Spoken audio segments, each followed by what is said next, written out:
पंजाब की भगवंत मान सरकार ने 300 यूनिट फ्री बिजली देने का ऐलान किया है। इससे पहले अरविंद केजरीवाल यही दांव दिल्ली में खेल चुके हैं।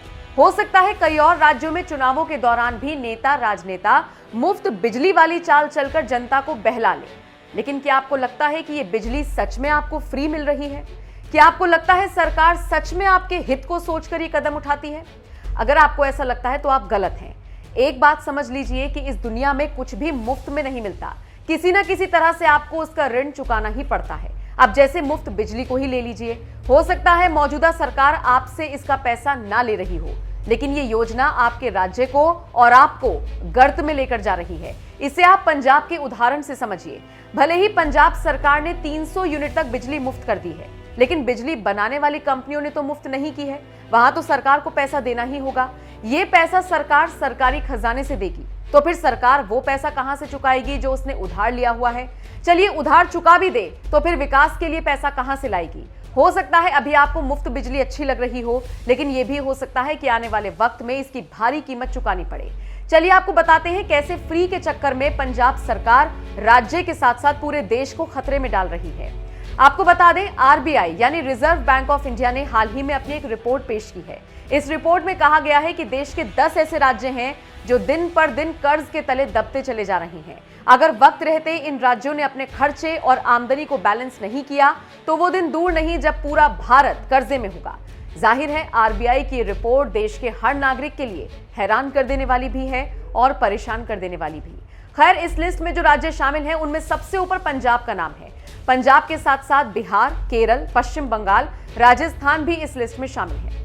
बता दें, देश में सेंट्रल और स्टेट गवर्नमेंट की फाइनेंशियल अकाउंटेबिलिटी यानी कि वित्तीय जवाबदेही के लिए कुछ मानक तैयार किए गए हैं।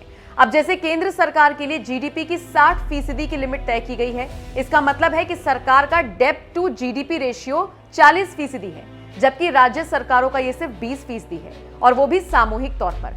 अब जब हम बात करते हैं इन पांचों राज्यों की, तो इनका डेब्ट रेशियो 20% से कहीं आगे बढ़कर 35% तक पहुंच गया है, और कर्ज में सबसे तेजी से डूबने वाला राज्य पंजाब है।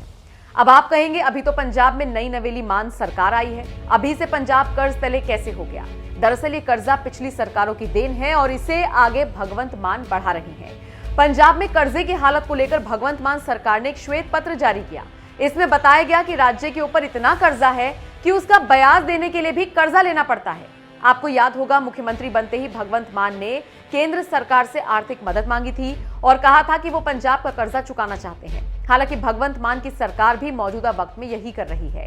दरअसल पंजाब में फ्री बिजली का वादा कर वोट बटोरने वाली आप सरकार भी प्रदेश को कर्जे में डाल रही है। अगर ऐसे ही चलता रहा तो अकेला पंजाब इतने कर्जे में आ जाएगा कि पूरे देश के लिए मुश्किलें खड़ी कर देगा। आप सरकार को फ्री वाली स्कीम को जल्द ही बदलना होगा, नहीं तो भविष्य में बहुत दिक्कतें होंगी। मौजूदा हालात कितने खराब हैं इसका अंदाजा इसी से लगाइए कि इसका डेब्ट टू जीडीपी रेशियो 53% है। सोचिए, कहां 20% और कहां 53, यानी कि 53%। फ्री बिजली का लुत्फ उठा रहे पंजाब के लोगों को समझना होगा कि पानी सिर से ऊपर जा चुका है। सिर्फ पंजाब ही नहीं, इस लिस्ट में राजस्थान भी है।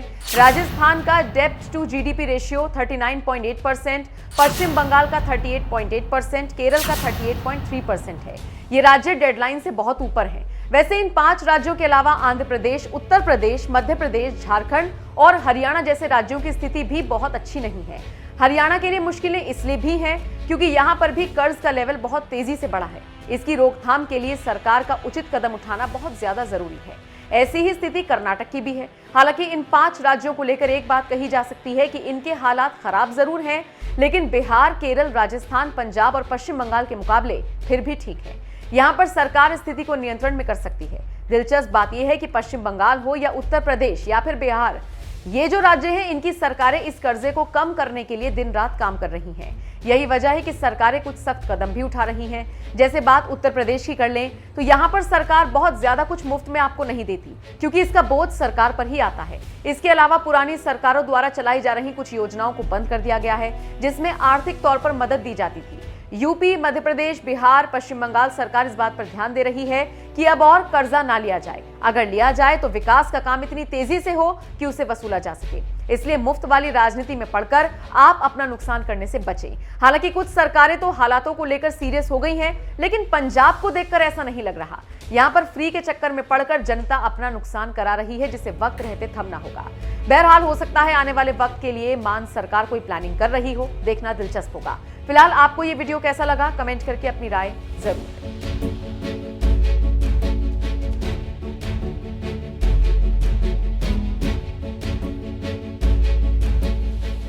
यहां आने से पहले मैंने थोड़ी सी रिसर्च करी तो पता चला कि पिछले 7 साल में दिल्ली सरकार ने टोटल मिला के दिल्ली में जो 20,000 क्लासरूम बनाए हैं, टोटल 7 साल में 20,000 टोटल क्लासरूम बनाए हैं।